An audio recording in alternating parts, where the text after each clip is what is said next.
रहस्यमयी जंगल। अर्जुन और उसके दोस्त एक घने जंगल में घूमने गए। अचानक उन्हें किसी के कदमों की आहट सुनाई दी। यह कौन हो सकता है?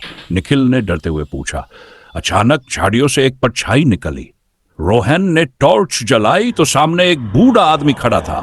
उसने कहा, तुम यहां क्यों आए हो? यह जंगल श्रापित है। जैसे ही उन्होंने पलटकर भागना चाहा, जमीन हिलने लगी। एक गहरी आवाज गूंजी, तुम यहां नहीं बच सकते। अर्जुन ने हिम्मत दिखाई, हमें जाना होगा। वे दौड़ते हुए बाहर निकले, पर पीछे एक रहस्यमयी हंसी गूंज रही थी। अर्जुन, निखिल और रोहन किसी तरह जंगल से बाहर निकल आए, लेकिन रहस्यमयी हंसी अब भी उनके कानों में गूंज रही थी। सड़क पर आकर वे रुके और एक दूसरे को देखा। यह क्या था? निखिल ने घबराकर पूछा। हमें इस बूढ़े आदमी के बारे में पता लगाना होगा, अर्जुन ने कहा। वे पास के गांव पहुंचे और एक बुजुर्ग से जंगल के रहस्य के बारे में पूछा। बुजुर्ग ने धीमी आवाज में कहा, वह जंगल वीरान नहीं है।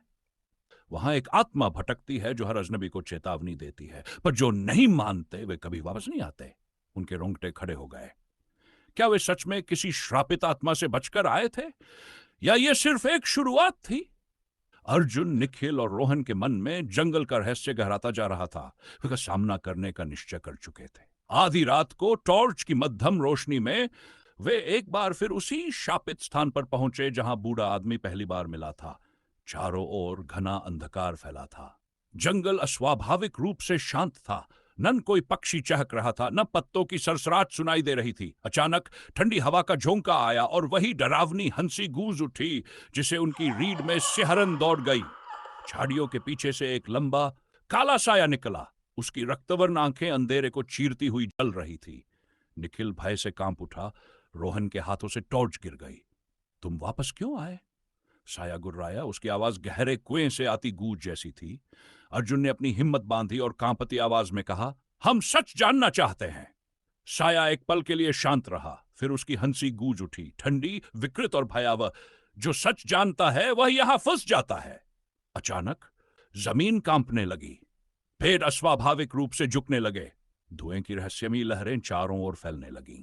अर्जुन, निखिल और रोहन ने भागने की कोशिश की, लेकिन उनके पैर जड़ हो गए। धुएं ने उन्हें अपने आगोश में ले लिया और उनकी आंखों के सामने अंधेरा छा गया। सुबह जब उनकी चेतना लौटी, वे खुद को गांव के बाहर एक प्राचीन मंदिर के पास पाए। सूर्य की पहली किरणें मंदिर की टूटी मूर्तियों पर पड़ रही थी। सामने एक वृद्ध पुजारी खड़ा था, जिसकी आंखों में अनजानी उदासी थी। तुम सौभाग्यशाली हो कि जीवित लौट आए, पुजारी ने धीरे से कहा। वह जंगल अक न जाने कितनों को निगल चुका है। दोबारा वहां जाने की भूल मत करना।